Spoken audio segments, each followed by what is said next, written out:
Recording in. Hi, everybody. Before we get to another great interview, please do me a favor and subscribe. We could really use your help. Now let's get to that interview. Hi, everybody. Welcome to another edition of Too Opinionated. I've got a special treat for you today. I have the band Social Ghosts with me. So welcome, gentlemen. What's up? Thank you for having us. Yeah, thank you. Yeah, this is exciting. I've been listening to the music. It's awesome. Really, really good. Thank you. Really good. You know, I've been a fan of Connor's for a while. So you guys fit right in there. Enjoyed that. Right in. Yeah, you guys are really talented musicians, but the singing's really good too. Yeah, it's really good. I enjoyed your vocals, Sean. Oh, thank you. Yeah, it was really nice. So Connor, since you're the veteran, you've been on the show before. You know, why don't you introduce your bandmates and talk a little bit about, you know, how you guys got together? Sure. So a couple of years ago, I was like really getting into my role as a producer and an engineer, and like it had been like about a solid year since my business 137 Productions was like up and running. Yeah. And like as fulfilling as that is to produce other artists and all of that, and to like be creative in that way, I really think that for me personally, like the thing that's most fulfilling about making music is to like make original content and write songs and collaborate with other people. And so I just kind of like put up a cold Craigslist ad, just basically putting the feelers out for whoever, you know. I just put my influences and kind of just said like, whoever wants to jam, let's just jam. And I had also like been out of playing in a band for like over a year, so I was starting to get like that itch to start playing music again. And so Sean was the first person to like respond to the ad, and then he came over to my place and we jammed some song ideas that actually wound up being songs that like we've since recorded and produced out and mixed and all that stuff. So that's pretty cool that they actually started in like that very first session that we had. And then Dhruva responded at a later date. Like we had like one jam session with another bass player who's a really good friend of ours, and then this other drummer who just like ghosted us, and that was like and so we're just like, okay, well, goodbye, dude. And then is Dhruva that where the name came from? That's not actually where the name came from, but now that I'm thinking about it, sure, why not? Let's just rewrite history, and that's how we got our band name. No, but then Dhruva responded next, and then we all got together, and there was just like a certain chemistry that the three of us had, and we started writing songs together and rehearsing, and then COVID hit, and then it kind of shut everything down. Not kind of, I mean, it shut everything down. So it was kind of difficult to navigate that as a band and figure out like, how are we going to keep this moving throughout a global pandemic? And so we wound up having a lot of writing sessions over Zoom rather. And it was actually like pretty awesome. It was like kind of cool to like still be able to make music and not have like, you know, like being in person wasn't necessarily like a barrier for us to like continue creating and stuff. So that's kind of like how we got started in a nutshell. And now we're like, you know, getting together in person. We're preparing for our first live show. We have 2 singles out right now, Malibu and Puzzle in the Dark. Puzzle is the most recent one. We dropped a music video for it last month. And we have something surprised, we have like a surprise that we're going to drop this month. Nice. I don't know, maybe we'll discuss that today. I don't know, maybe. But then we're going to have another single dropping in March. So yeah, got lots of stuff in the works. Stoked. Yeah, that's awesome. So Sean, did it make you nervous answering a Craigslist ad for a bandmate? Yeah, it was kind of, so I was actually remember this pretty well actually. I was playing in a band before this, and we had sort of like, the lead singer was like, I don't want to do this anymore. And so it kind of just fell apart. No one really wanted to continue with like a different singer. And so I was feeling just like kind of bummed out. I was like, what am I going to do? Like, I don't want to just like stop being in bands. And I had made like a solo record a couple years before that. And I would sort of tried to get people to come and like start a band around it, but it never really like, I just couldn't really find the right people to play with. And so I was just feeling like, oh man, what am I gonna do? And then I saw Connor's Craigslist ad. So it was sort of like almost like in like desperation at that moment. I just like said, you know what, I'll just hit this guy up and see what happens. And then we started talking a little bit about like our influences, and we was like, oh, actually we listen to a lot of the same bands. And, you know, that just made me a lot more excited, because I feel like some of the other bands that I'd been in, it was like, it was cool. I was liking the music, but it wasn't exactly the kind of stuff that I would like actually put on if I'm driving in my car listening to music.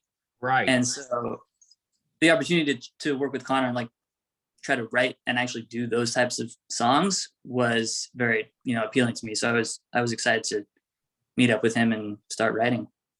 Yeah, that's awesome. So besides vocals, what's your instrument? What do you? I played piano.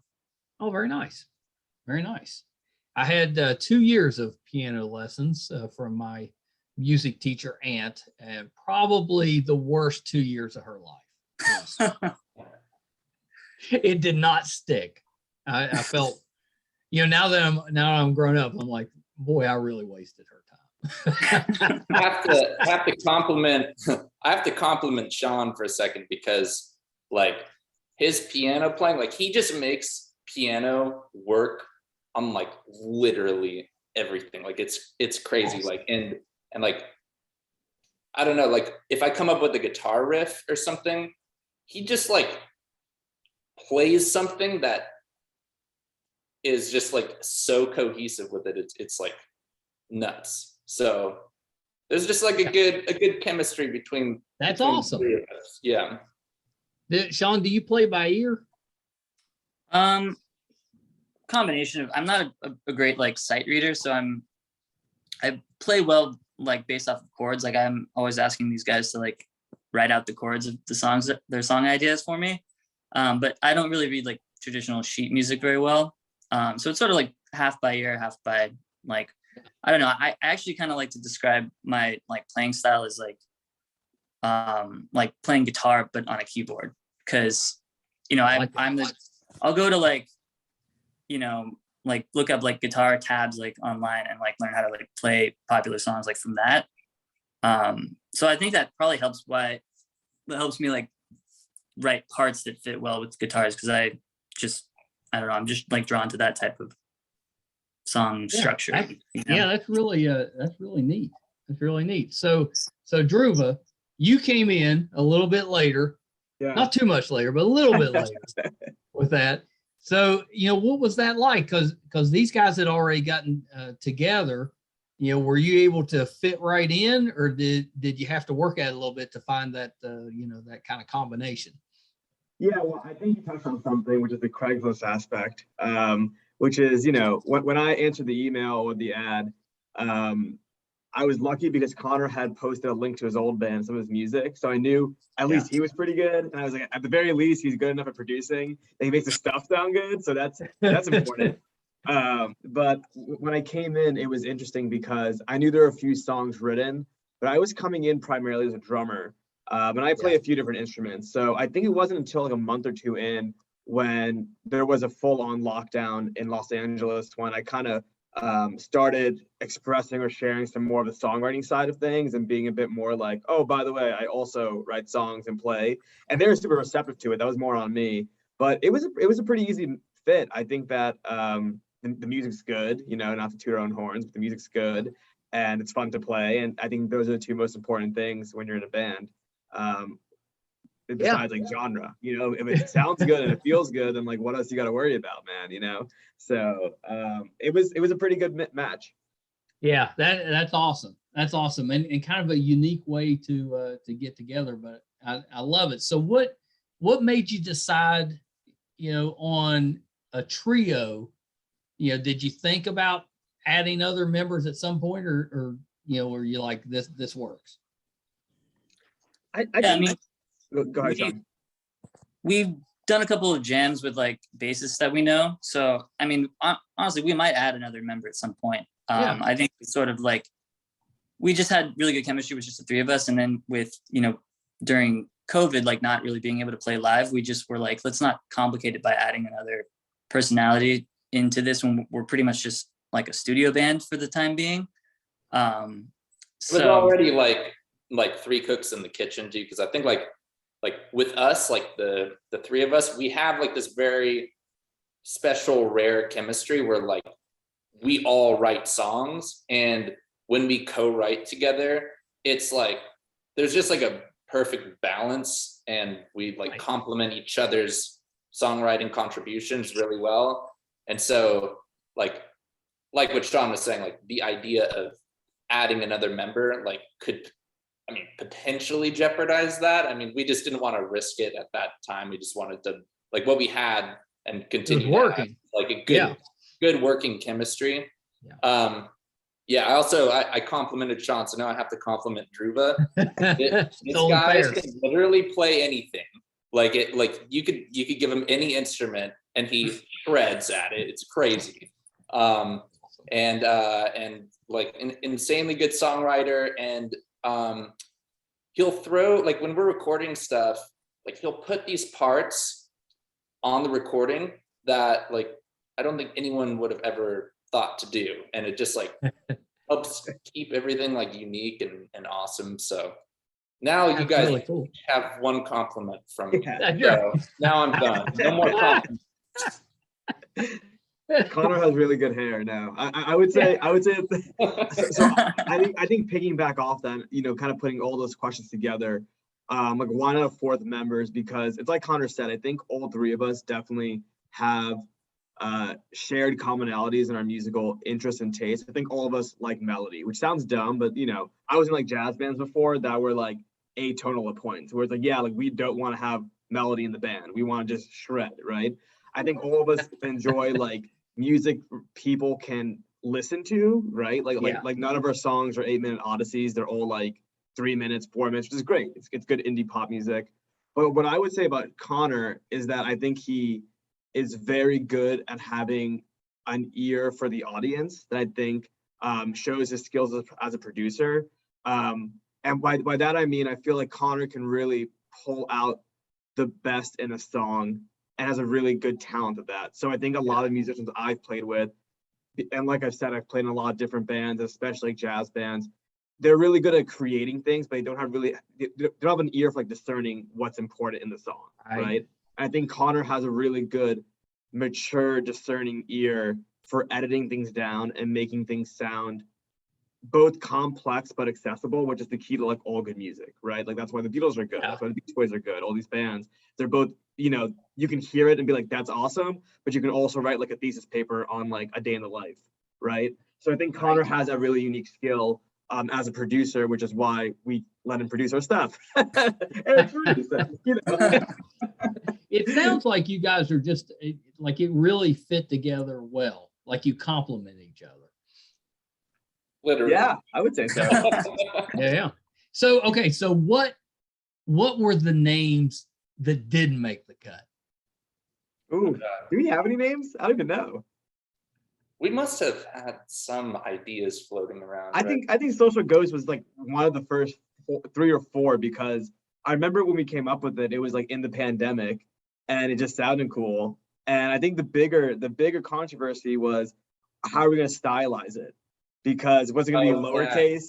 Was it going to be, you know, like Social Space Ghost? Was it going to be, you know, capital S Ghost, Social Ghost? So that was a bigger controversy. Yeah, I remember we were talking about just like words that we thought sounded cool, and we had like a list, but we never had like a list of like different names we were choosing from. And then like we got to like I think socialite made the first list of words, and then we were like trying to kind of play off of that, and then led us to like just putting social something, and then ended up social ghost was like the winner at the end. Yeah, I think it's a good choice. We wanted to have a name, I think maybe jokingly, like in reference to the pandemic. Like didn't we like want to have a name that like reflected the time period we were in? Like I think so. I think social ghost is definitely like pandemic based or pandemic erotic, right? Like everyone literally is a social ghost at this point. Yeah, that's what I thought the original inspiration came from. But yeah, I do remember the keywords list. Like we're just like, okay, let's just throw out a bunch of words that we think could be cool in a band name. And I think someone said social, yeah, and then I said ghost as one of the words, and then let's like sandwich these together. Yeah, sure. I remember for me, it was like I thought of the song lyric by this band I really like called The Academy that is no longer together, but they have a song where they have social ghost is like one of the lyrics. And so when I heard that, I was like, oh, I like that song. And I always think it's kind of cool when band, like the name is like from a lyric or something that by an artist that they really admire or consider to be an influence. So it was kind of like, to me, I was like, oh, that's cool. Like, not that was the driving force behind the decision, but it was just like a cool, fun fact. I thought you just said Dragon Force, and I was like, whoa, through the fire and flames. Yeah. I'm thinking indie pop. If you're going with Dragon Force, maybe that's not the right genre. I don't know. There's no rules in this band. Yeah, there's no rules in this band. So Sean, you and Dhruva, your day jobs don't exactly scream like, rocker. Yeah, I suppose not. I would disagree. I would disagree because I think I love being, I'm a newly minted corporate attorney. I passed the bar in November. Oh yeah, but I would say, thank you. Yeah. I would say that it definitely, what, I feel like being a good corporate lawyer is not that different than being a good musician insofar as it requires a lot of listening, and it requires a lot of finding out what your niche is and learning how to like respond to people in the moment and doing so in a way that doesn't offend the general audience. There's not that much of a difference. The rock star thing is also fun because there's a lot of rock star lawyers out there, but I don't think it's un-rock star like per se. Would you ever sing? Love to hear Sean's explanation now. I don't know. I mean, I think most musicians that are not huge kind of have to have a day job, so might as well. I mean, it is what it is. What's your day job, Sean? I'm an insurance underwriter. I work for a commercial insurance company. It's probably, just from outside looking in, if you're working like a regular job with that, the music's an escape. Once you're done working for the day, you can go have some fun. 100%. Yeah. Yeah, definitely. I mean, that's true about. Go ahead. Oh no, I was just gonna say that's even true about like me producing music. Like, I mean, that's kind of like what I started off by saying. That like as fun as it is, like, and I always think like, oh, this is killer that I'm like literally making a living producing music, but it's like not necessarily always personally fulfilling. Like there are elements about it where it's like, okay, like I'm like starting work for the day, but then like it's a job at times. Yeah, well, I mean, it definitely is. It's fun. It's definitely fun, and like I'm totally grateful for it. But like getting together with these guys and like coming up with our own music and collaborating is like a very fulfilling thing. So yeah, absolutely. So the first video that I watched, I think, was Malibu. Mm-hmm. Yeah, excellent song. Video is really good too, but I really love the song. And you guys tell me, but to me, the music that you put out on these first couple, it's kind of got like a Beach Boy, Beatles type of vibe. Yeah, definitely. Yeah. Nice. We did it. I think we would all say both those bands are huge influences for us for sure. So that's nice to hear. Yeah, well, it definitely came across, and that's, you know, the 60s, 70s music. I mean, that's my favorite, you know, era of music. So I was like, yeah, Sure. this is for me. Absolutely. Yeah. So, I mean, we're all massively into those bands. Yeah. So, I mean, like we try to channel that into like a more modern, uh, what would you call it, landscape, so to speak. Yeah. But yeah, I mean, there's something about the Beatles and the Beach Boys where like it's it's kind of like what Driva was saying, where it's like it's very accessible music, but there's so many layers of complexities, and it's like really like interesting to listen to, like especially like as a musician, like as an everyday music listener, like it's also interesting and fun to listen to because they're like really catchy songs. But like when you're either a music producer, like and or just like an avid musician, like listening to that music and like really taking like a deep dive and like trying to understand like how these songs were pieced together, Yeah. like a really interesting experience that like I think we all, or yeah, like we all want to draw from that, like incorporate that into our music and just like produce it out in a more modern way that like we think like our listeners can like comprehend and understand, and like then maybe take that and be like, oh, these guys were like inspired by these awesome bands that came before, you know, then maybe they go back and check that out, you know. I think that's really interesting that you say that, for a couple of reasons, because you have a unique sound, but it definitely harkens back to those groups, you know. But I think it's really interesting because like when I was listening to it, you know, the first thing you listen to for me, you know, a non-musician, is the lyrics. You know, I'm listening to the song or the lyrics. But then when I re-listen to it, you know, I could really start picking out some of the music behind the lyrics. It was really good. So, you know, it's like every time you listen, you can find something different and new that you didn't quite hear the last time you listened to it. And I think your music does that really well. Thanks. Yeah. Thank you. I think just jumping off that point as well, back to that commonality, like I think all three of us definitely share that love for that 60s, 70s Yeah.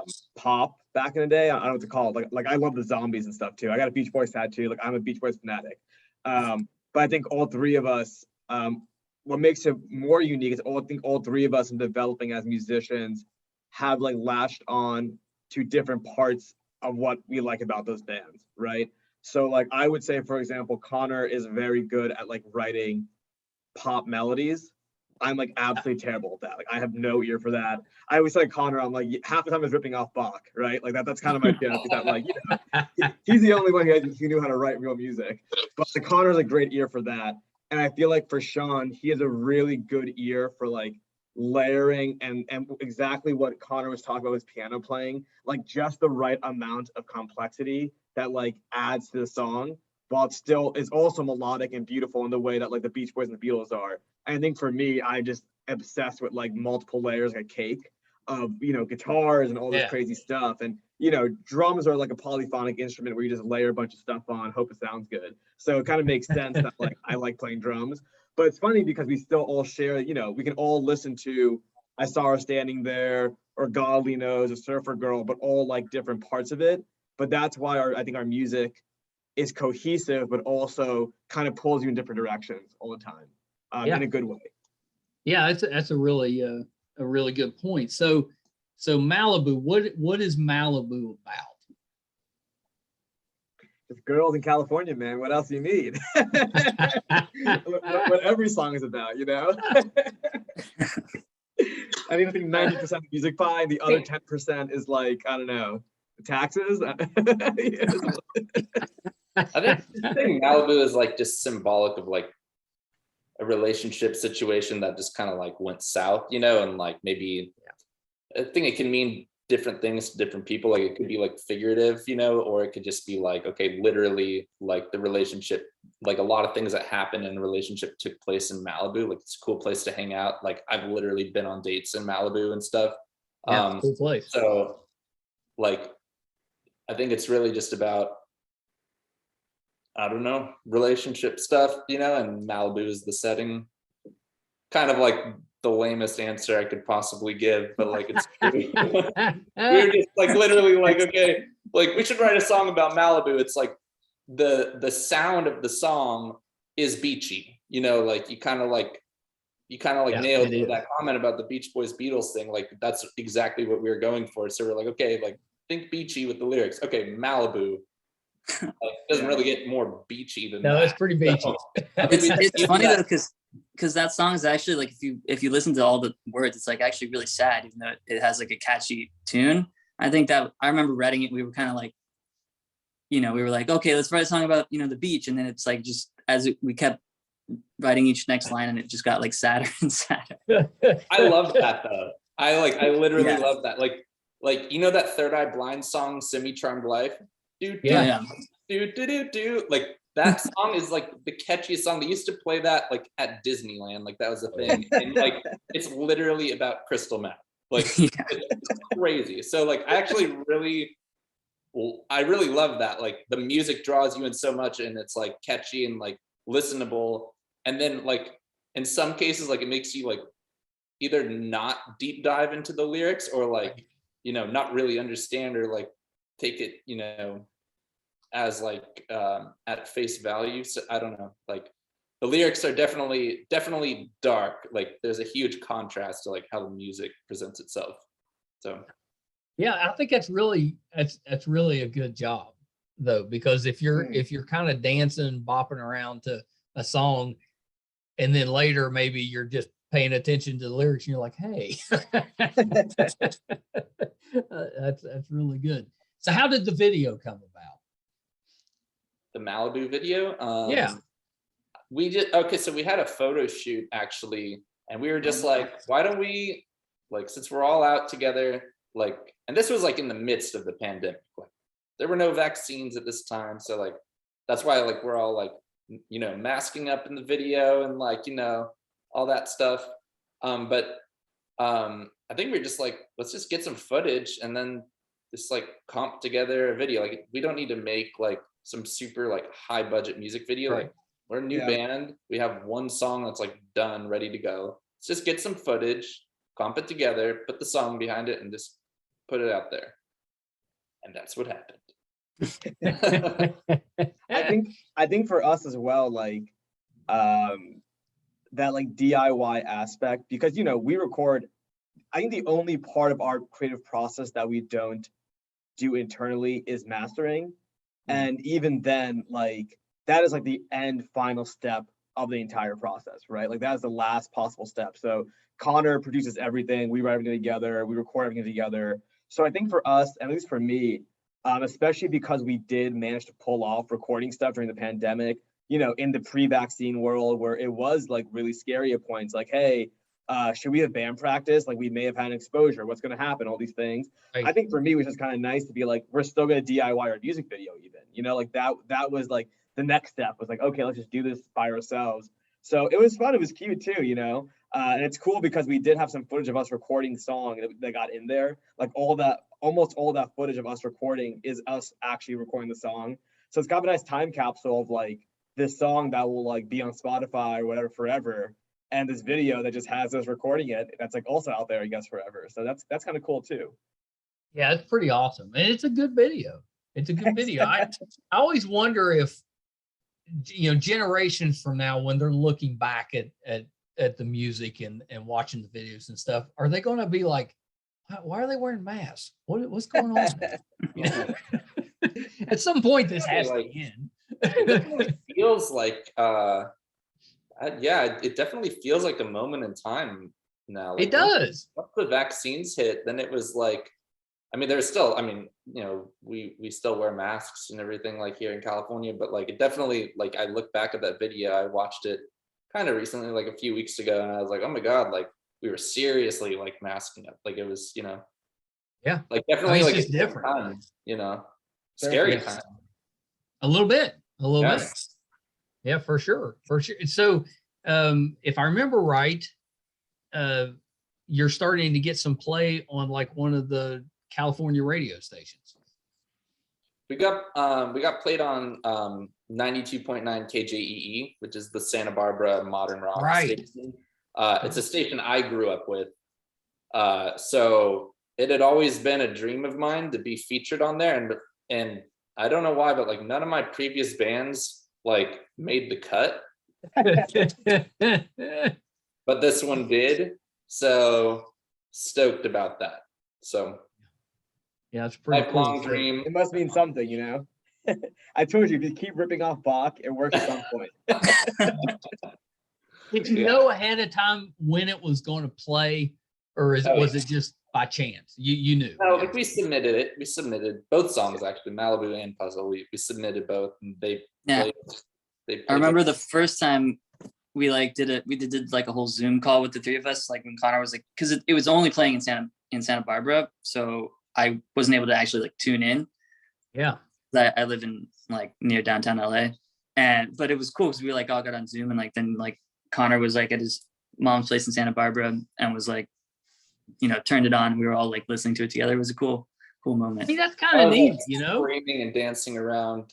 And these guys were just like, yeah, this is cool. Yeah, Connor cried, you know. What's a big deal? I mean, playing on the radio, you know, if you're I mean, all of us have dreamed about that at some point, but if you're a musician, I mean, that's a big deal. Sure.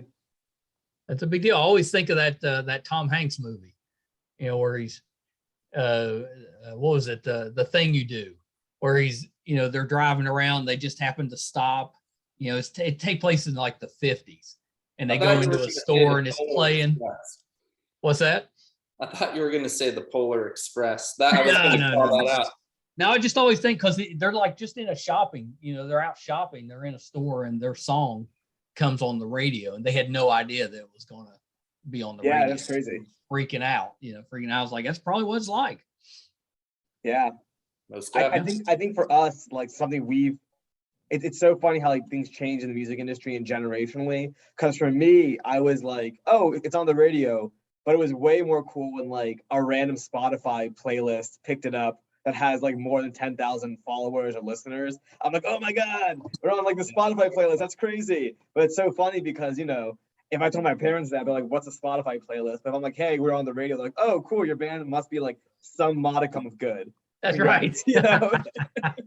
Playlisting like really is kind of like the modern version of getting played on the radio, you know? Yeah, 100%. Like what it is like what getting played on the radio was. Yeah. You know, like it's good on like a decent sized playlist. So have you got a Social Ghost channel yet? Will we be hearing other bands that are similar when we do our playlist? Yeah. People are already starting to rip us off. Yeah. We'll name names. We'll call them out right now. Yeah. We need to take the regular proceedings with this one. But it's funny. I feel like even off that point of like the Social Ghost channels, that it's so weird. I think all of us can relate to this, where all of us probably grew up listening to like pop punk and emo and indie music. And then, you know, by like 2009, 2010, if there was any rock music around, it was like not that. But a lot of it was like, you know, guys playing acoustic guitar and banjo, which I love, right? But, you know, you probably want to hear Mumford & Sons playing emo music. And then suddenly in the last like 3 or 4 years, it's just like completely swung back around where like emo and indie's like cool again. And, you know, Machine Gun Kelly, and these guys know way more about that stuff than I do. But like, you know, Machine Gun Kelly and a bunch of other artists are like way back into it. So for me, it's kind of fun because this like 13-year-old version of myself is like, oh my God, I'm like finally in the right place, hoping the right time. Like this could be it, you know? So it's kind of cool that way to see like the music we were playing being hip again, you know? I sound like I'm 80 years old. I'm not 80. No, I mean, I feel the exact same. And that was part of like what I was saying earlier, like, because I was in a band for several years that was doing like kind of like folk rock stuff. And I was like around like 2014. And I was like, you know, I love that type of music too. But then it was like, you know, when I'm alone, I just like want to put on some like Fall Out Boy or something. Right. And so, you know, it was cool to be like, when I met Connor, that he was like into all those same bands that I like grew up on. Yeah, it's meant to be. we've like heavily bonded over Fall Out Boy. Like, yeah, all three of us. I have to say, like, we probably mentioned Fall Out Boy to each other more than other bands. Maybe like besides like the Beatles and the Beach Boys. Like, Yeah. yeah. That's a I've good also band. joked that like we should just become a Fall Out Boy cover band on the side because like all three of us literally know every Fall Out Boy song, like just like on the instruments. I'm like, we should like monetize this ASAP. That's right. That's right. Probably there is a Fall Out Boy cover that's gonna probably make it into our live set. Yeah. True. Oh, that's awesome. That's awesome. Well, that's what I was going to ask you. Have you got to play live yet, or are you still working that out? We're playing live, yes, in April. In Yeah, April. first show. Nice. So Connor can probably go into way more depth about this because he knows the tech. But back to that original trio question, I think something we had talked about was like how we're gonna do, live shows with the trio, right? It's pretty hard to have a really full sound. So we've kind of jerry-rigged this really cool setup to have like really great tracks and us playing live. So it's actually really fun because a lot of our songs have really great production courtesy of Connor and a lot of really awesome parts. So we're kind of able to have this like full experience of full sound. And I think especially with rock, that's kind of unique because a lot of times when you play in rock bands, you kind of have to pick and choose your parts, right? Unless you're like the Allman Brothers with like 3 or 4 guitar players or something, you can't have like all the lead harmonies and all these things going off. But it's cool for us because we can. So now we're kind of doing this thing where we're like, oh, like we've solved the Beatles paradox, right? Where the Beatles were like, oh, wait, we can't play Nowhere Man live. And it's like, but we can now. We have technology. We can That's right. play every song we want live. So it's really fun actually because it's making the music.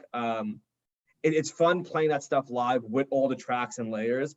But I think for me as well, and once again, from my background of playing in like random jazz and kind of jam and like hardcore funk bands, it's really cool to be able to have a very consistent set every time, right? It's like we know that we're gonna play this song at this speed every time, but like finding how to do it differently each time is actually like really cool. So Yeah, I love that. I love that. So when you play live in April, is that like a precursor to doing a little bit of a tour, or are you just going to be kind of popping to different venues at different times? I think like we're probably gonna do just like one-off shows for time being and like build a fan base. Because like even though we've been playing together for a long time, like it still feels like we're in the early stage just because like throughout the pandemic we were only a studio band. So like I think it's like it's not off the table by any means, but I think it's just like we want to build like an organic fan base, like where we're from, have fun with that, and then like pick up from there. Also like the tech from a technology standpoint, just to like build off of what Druva was saying, something that I had experienced in previous bands was having really like I don't know like if I'm cursed or something, but like I've had a really hard time with live sound in previous bands and like playing shows. And it got to the point where like now I'm in such like a production world. I'm always staring at a computer and like making cool sounds and like I can hear everything. And I'm just like, I'm done going back to like the old way of like booking a gig at a bar and like playing and like hoping that I can hear myself sing. I don't want to deal with that anymore. Like I would like rather not play a show like and just like work on that stuff in the studio. Like so something we talked about, and like I went down like the YouTube rabbit hole about in-ear monitoring systems, and I was like, this is perfect. Like this is like what we need. We can all patch into like our own in-ear system, like, and we hear everything. We can store our mix every single time. The sound guys are going to love us because they don't have to do anything except just get it to sound good out front. Right. And like we get a consistent sound every time. Like the most important thing is like we can hear ourselves sing, So I've actually I ordered all the gear, and it's here like right behind me. I don't know if you can see, but this is like basically the rack. I love the technical side of it. I think that messes up a lot of bands because they don't really have that technical aspect. They're they're just trying to throw it together, and that ends up screwing them up. So that's really neat that you guys have figured that out. I would also I can't tell you how many times I've played a show and then everyone says, "Hey, yeah, you guys sound really good," but I couldn't hear the vocals, and I'm just like, "Great, Yes. okay." Like the in-ear monitoring system isn't going to change how other people hear it. Like we still like have to rely on the sound guy to get things sounding good out front. But like if someone in the audience is like, "Oh, I couldn't hear the vocals," then like at least I can be like, "Well, I'm so sorry about that." 'Cause I could hear my vocals perfectly. So like I know They were like really good. if I sounded good or bad. Yeah, exactly. If I sound bad, like I'm gonna know it. Like I won't have to like have anxiety about like, oh, like did I or did I not sound good? It's like there will be a solid answer because I can literally hear myself in real time. So yeah. So the second single is Puzzle in the Dark. Correct. Yeah. So what's the story on that one? Sean, you want to take this? Yeah, sure. I mean, I think this was one of the second or third ones that Connor and I wrote together. It definitely has gone through. We almost had an entirely complete version of it. That was, pretty much done, and then we, Druva came and was like wanted to add some layers to it, and we were like, okay, and then we ended up kind of like deconstructing the whole song and then building it back up. But I think it's a lot better. It used to be a lot more like straightforward rock and roll, and then now it's a little bit more layered, I think. Nice. It's more like danceable now. Like before it was like, yeah, like Sean was saying, it was like the chorus was like 4 on the floor with like distorted heavy guitars, and like it didn't sound like bad, but I think like we were just in the midst of our experimentation and layering and stuff. I think we were just like, why don't we try something different? Like, why don't we change the drum beat up and like make it sound like a little bit more dancey?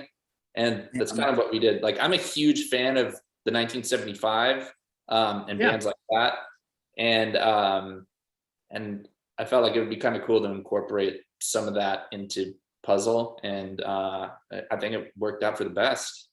That was one of the luxuries too about doing this all like in COVID, is because we didn't feel, I feel like a lot of times you feel like the pressure to like get something out, get something, you want to spend a lot of time like rehearsing for shows and doing all the other things. And then when none of that was going on, we were just like, you know what, let's just actually like take the time to like, really perfect this, take it apart, redo it. And we didn't have that like sort of outside pressure of like doing all the other band activities. So that was cool. Yeah. So how do you guys handle when you do have disagreements? How do you handle that? How do you keep from, getting territorial about certain parts of a song? I don't think we've had a disagreement. Fist fight, and whoever's left standing wins the argument. That's what I wanted to hear. Yeah. I would honestly say like it's kind of shocking because I've been in like a bunch of bands that have had this issue where it's like, how do you resolve conflict kind of thing? Yeah. But I don't think we really have disagreements so much, because at first I feel like, I don't know, like I think we're all a bit older than like 16 when we're like starting, it's not like, oh my God, John, I hate you. It's like, okay, dude, like whatever. If you really think it's like that good, like honestly, like it's probably fine. I think my order of precedent usually when I'm like dealing with this kind of stuff is like, I generally try to really respect the like person who wrote the song. Like I think, if Connor or Sean came to the group and was like, hey, I really wrote this song and I spent a lot of time on it, there's probably some like subconscious reason why they want it that way, whether it's like an emotional thing or like a lyrical thing. That's like how they do it. I think if something is like genuinely incorrect, right? Like almost musically or mathematically incorrect, I'll step in and be like, no, like that's just like not good. But that's like never happened because we all have like ears that listen. Yeah. so like I feel like it's like actually not that big of an issue. I think if anything, the disagreements we honestly have is that we're all very ambitious and we like want to do a bazillion things at one time. So if anything, we probably disagree with ourselves on like an internal group level. Like the 3 of us are always like, oh crap, we were supposed to do like these 5 things, but like this other thing happened. So like, for example, we have a project we're doing right now that like just came from like a text from one of us that was like, it'd be really cool if we like did this kind of like one-off project thing, which of course meant that like the other things we wanted to do had to get pushed.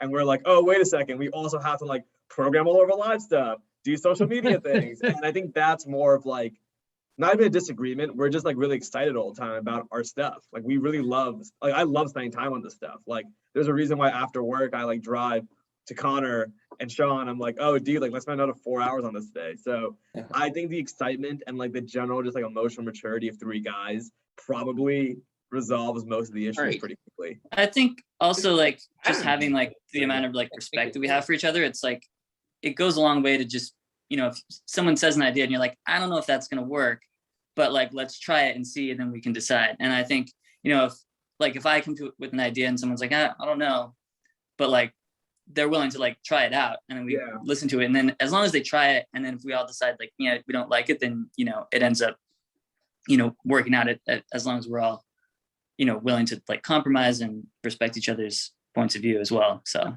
yeah, that's awesome. So if I remember right, you mentioned there's another song coming out next month.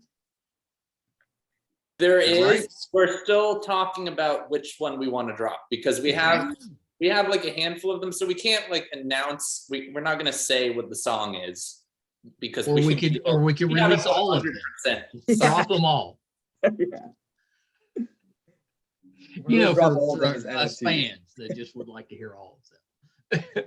I feel like we can talk about the special project though, because let's talk about the special project.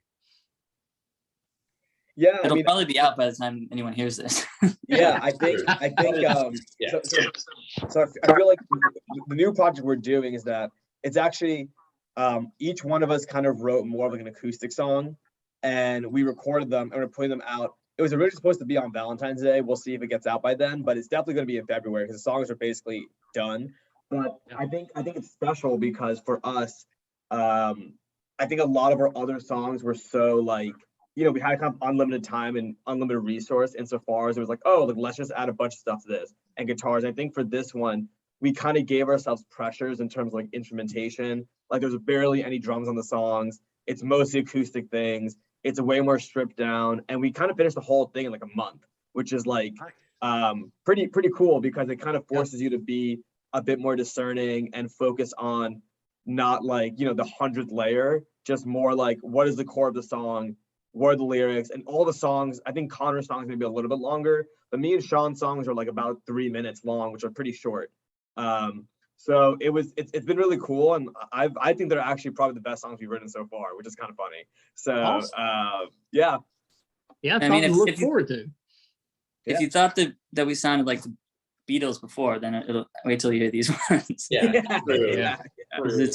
definitely like a more back to basics type recording. That's exciting. That's exciting. So Beatlesy elements. I think like we have like no rules as a band, but like I definitely think that like if it sounds Beatlesy, it stays. Like I think that if like someone comes up with a part and someone's just like, oh, that sounds really Beatlesy, it's like probably that's not going anywhere. Probably not scrap that idea. Like, oh, you sound the greatest band of all time. Like, yeah, probably keep that in. We'll probably keep that one. All right, at some point, will you have the entire album? How many songs are you wanting to release before you have a full album? Oh, that's a good question. I think this acoustic one is going to be like an album. Like we're putting all three out together. But I think in terms of like our more traditional like rock stuff, I don't think we've even talked about that, to be honest. And to be fair, with the way Spotify and algorithms work, I don't know if there's even an advantage putting an album out anymore. Like it seems like just having constant content. So instead of having one 12-song album, having one song a month seems to go better for everyone's purposes. You're kind of right, because more and more people are kind of getting away from that, releasing an album, and they really are just putting them out, not piecemeal, but more consistently. Yeah, definitely. I think it also gives us time, because I feel like the one thing we lack is that I think when you start playing live and you're really in the trenches live, you kind of really get some of that like instinct for each other. That sounds so weird, but when you're playing a show live and you're with two other guys and like something goes wrong with the sound, that's when you have to really know, oh, how does Connor play music again? Like, what's Connor going to do? Or what's Ruben going to do? What's Sean going to do to like comp for this? So I feel like the kind of fun thing with the studio thing is that we're learning that process really slowly over time. So we'll finish like a batch of songs, and then after like 3 months of just having more FaceTime with each other, we'll like revisit those songs and change them accordingly because we've like learned about our own musical taste. So I think there's not really much of an advantage to like dropping a bunch of songs if in like 5 months we might be like, oh wait, man, like I probably would have recorded that part differently if I knew like what I knew now. If that makes sense. Yeah, it makes complete sense, and I love that. I love this behind the scenes. You know, it's like I'm getting to see the process of you guys growing together as a group. It's pretty awesome. Yeah, definitely. I think too, just part of being like a relatively new band, it's like, I think if we had like a very like large dedicated fan base that was like waiting for a new album to come out, because when that happens, then, you know, like if a band that I really like releases a record, then I go and like listen to the whole thing like in order that they intended and everything. And if you have like a fan base that's like really excited for that, then it makes sense to do it. But when you're trying to compete for like spots on playlists and, you know, competing for people's time, it's a lot easier to just like say, hey, just listen to this one song, see what you think, and then bring people in slowly, one song at a time. Yeah, no, that makes perfect sense. So how, you know, how are your friends and family? What's their reaction to Social Ghosts? I have a funny story. I was disowned. No, I'm just I will say, so my parents, you know, they're not very hip to a lot of music generally. But I played them Pause on Malibu, and the best comment I've ever gotten was they're like, you sound a lot like ABBA, which I am like, yes, like perfect, which I'm down with, because what that means in my translating my like first generation Indian parents' language is like, oh, you sound really poppy and accessible and catchy and danceable and good. And like, you know, maybe after the Beach Boys and the Beatles, ABBA's the best band of all time, you know, it's debatable. So I was like, you know, there's one band that's so, you know, so I think that's great. And a lot of my other friends have kind of, especially my musician friends have told me like, this sounds like the music you've always wanted to make. And now you're like at a place where you're comfortable enough to make it without being like self-conscious about creating things, which I think is like very true of myself right now, at least, where I'm like, you know what, I do want to write a dumb song about Californian girls, and like, screw it, I'm just gonna do it, and I don't have to worry about it. I don't have to write like Blowing in the Wind, you know. So I think it's gone over really well. Yeah, that's awesome. That's awesome. It's really cool, and I would expect it to, because the songs are really good. I mean, it's fun to listen to, and like I said, you know, I listened to them once and then found myself going back to listen again, because you kind of discover new things within the music when you listen to it more than one time. So yeah, pretty good, and they're kind of catchy. Yeah. We appreciate you liking the tunes. Yeah, absolutely. Well, guys, this has been terrific. I love how positive you are and how well you get along as a band. It's kind of refreshing. Not a lot of bands get along this well. I mean, there doesn't seem to be any real conflict. I was gonna say earlier, about you had mentioned like, oh, what happens during a disagreement? It's like I was trying to think like, when did we have a disagreement? And then I was thinking like, really, like the only thing we've disagreed about is like what bar we want to go to like after. Yeah. So. Well, I was going to ask you guys that when you're not playing music, you're making music together. Do you do anything else just as a group? Do you hang out? Oh yeah, definitely. Like go out and hang out, you know. I literally like spent 2 nights. I spent the night at Druva's house 2 nights in a row this past weekend. Yeah. Make it sound like I'm like 12 or something. That's awesome. No, this has been so much fun, guys, and just best of luck to you, because I think you've actually really found something. You know, I definitely think you've got the base of something really special. So yeah, well, we have no bass player, so but hopefully there's some bass somewhere.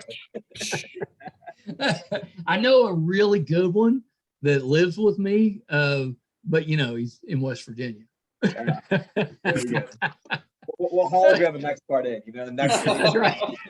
You know, Obi-Wan Kenobi style. So before I let you Skywalker, guys, Last Jedi style. Yeah. Yeah. so before I let you guys go, let's talk a little bit about your social media. Where can people find this music? Where can they go to listen? Instagram at We Are Social Ghosts. WeAreSocialGhosts.com. The Twitter is different. The Twitter is at Social Ghosts Band, but there's no A in band because we only get a certain amount of letters in our Right. We're still trying to figure that one out. Okay, that's that's on the to-do list. And then what else? Facebook.com/We Are Social Ghosts, but no one goes on Facebook anymore to check out bands. So just I know. Instagram It's just us at old We Are guys on Social Ghosts. Facebook.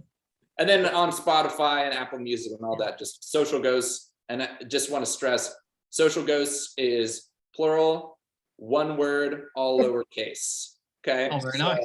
Very nice. Did you mention YouTube? Are you on YouTube as well? Yeah. Yeah. Okay. Yeah, very good. Yeah, very nice. Is there anything else that we didn't touch on that you would like to bring up before we Just wrap check it up? out, everyone who's watching this, check out the latest music video for Puzzle in the Dark. It's out now. It's on our YouTube channel. Yeah. Yeah, it's really good. It's really good. I was going back and forth. I'm not sure which. I don't have a favorite yet, but they're both really good. Both really good.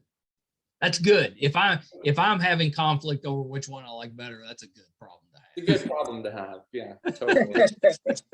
Well, thank you guys so much. Hold on Thank one you. second. All right, so that was the band Social Ghosts. So get ready. You're going to be hearing a lot more from them. We didn't talk a lot about Connor's producing ability, but he is top notch as a producer and just an incredible musician. Sean's voice was unbelievable. Dhruva's is so talented as a drummer, and all of them obviously have just incredible songwriting skills. So I know you guys are going to love the music. So make sure you go and hunt them down. Social Ghosts. Awesome. It was really good. Enjoyed that interview. I hope you guys did too. If you haven't done so yet, we could use help with our YouTube channel, MeisterCon Pod. Please go and subscribe. Would really appreciate that. You can find all 350 or so episodes from the podcast, audio and video, on our website, meistercon.com. If we're doing anything in studio, if we're going remotely, if we're covering conventions, it'll all be on the website, meistercon.com. Thank you guys so much again. This was a lot of fun. Until next time, bye, everybody.